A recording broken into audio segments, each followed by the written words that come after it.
አቢጌል እኔ ባንቺ ተማመናለሁ። ካንቺ ውጪ ማንም በሙሉ ልቡ ያምነኝ። አቃቤ ሕግ ጠበቃ መቅጠር ይችላል፣ ግን እሱም በሙሉ ልቡ ያምነኝ። አቢጌል አንቺ እንድትከራከሪልኝ ነው የምፈልገው።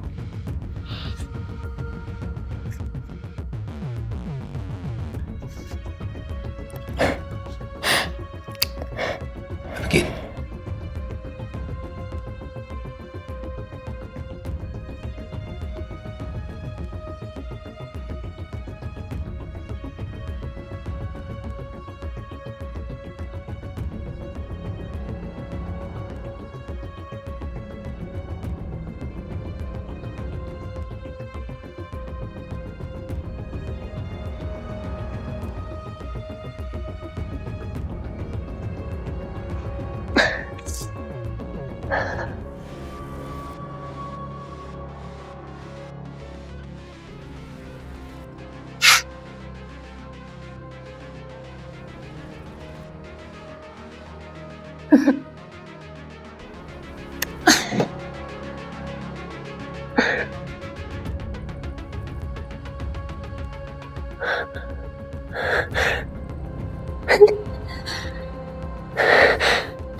መድኃኒት ተገለጽ ይሆናል ያካከለሽ ሰፈየሩ ማለት ነው።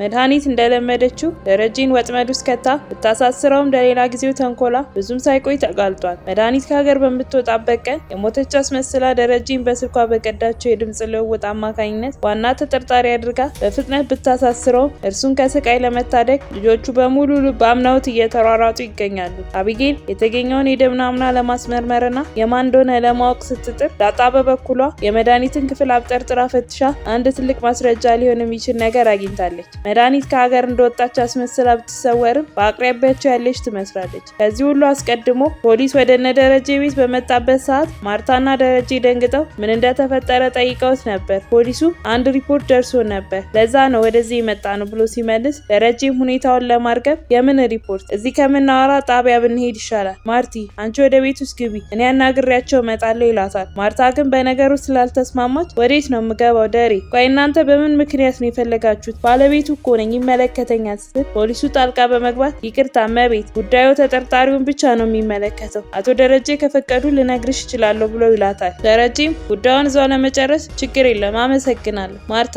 አንቺ ወደ ውስጥ ግቢ በኋላ ትመጫለሽ፣ እኔ እዛው ሄጄ ያለውን ነገር በስነ ስርዓት ተነጋግሬ ይጨርሳለሁ በማለት ፖሊሱን ተከትሎ ለመሄድ ይዘጋጃል። ፖሊሱ ይቅርታ ከዚህ በላይ እዚህ ማውራት አንችልም፣ አቶ ደረጀ ልብስ ይቀይራሉ ወይስ በዚሁ መሄድ እንችላለን ብሎ ሲጠይቀው፣ ደረጀም በዚሁ መሄድ እንደሚቻል ነግሮት ተያይዘው ይሄዳሉ። ጣቢያ እንደደረሱ ፖሊሱ ጉዳዩን በግልጽ ያስረዳዋል። ጉዳዩ መጥሪያው ላይ እንደተመለከቱት ነው። በግድያ ወንጀል ነው የተጠረጠሩት ሲለው፣ ደረጀ በድንጋጤ ይቅርታ አድርግልኝ ፖሊስ፣ እኔ ማንንም ሰው አልገደልኩም፣ ቤቴ ነው በሰላም ያደርኩት ሲል ይከላከላል። መርማሪው ግን ያው እንደምታውቀው በመኝታ ክፍል ውስጥ ደም አግኝተናል፣ የድምጽ ቅጂዎችን ቢሆን አብረን የሰማ ነው፣ በተደጋጋሚ ሲዝቱባት ነበር በማለት ያስረዳል። ደረጀም በበኩሉ እሱማ በቤተሰብ ሚስጥር ጉዳይ ነው፣ ደግሞ እኔ አልገደልኳትም፣ ቆይ ማን ነው ይህንን ሪፖርት ለእናንተ ያቀረበላችሁ? ማን ነገራችሁ ብሎ ሲጠይቅ ፖሊሱ ጥቆማ ከየትም ሊመጣ ይችላል ብሎ ያሳጥረዋል። ደረጀም ማብራሪያውን በመቀጠል ማጣራት አለባችሁ፣ ቆይ እኔን የሚጠላኝ ሰው በእኔ ላይ ስለጠቆመ ብቻ እናንተ ተነስታችሁ እኔን ማሰር አለባችሁ ሲል ይጠይቃል። ፖሊሱም አናስሮትም፣ ነገር ግን ወደ እርሶ እንድንመጣ ያስገደደን የድምጽ ቅጂዎቹና ማስፈራሪያዎቹ ናቸው። እናም የመጀመሪያ ተጠርጣሪ አንተ ነህ፣ ብቻ ባጭሩ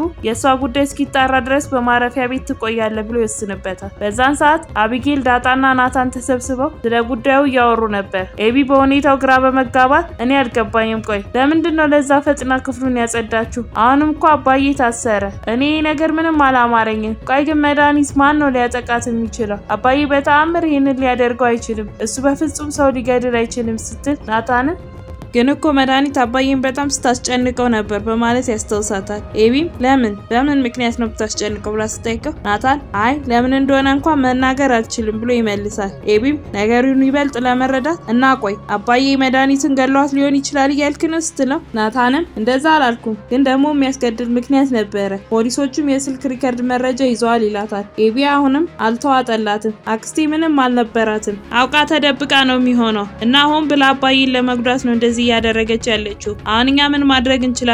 ቆይ የሆነ ነገር እኮ ማድረግ አለብን ስትል ዳጣ በሁኔታው ተጨንቃ ሳሎኑን ለቃ ትወጣለች። ናታንም ውይይቱን በመቀጠል ቆይ ግን መድኃኒት የት ናት? ሞታለች ወይስ ጠፍታ ነው ብሎ ሲጠይቅ ኤቢ እኔም ግራ ገብቶኛል፣ ግን የህግ ተማሪ መሆኔን አትርሳ። ሰዎች ሌላ ሰውን ለመጉዳት ምን ያህል ርቀት እንደሚሄዱ ከተማርኳቸው ብዙ የወንጀል ታሪኮች አውቃለሁ።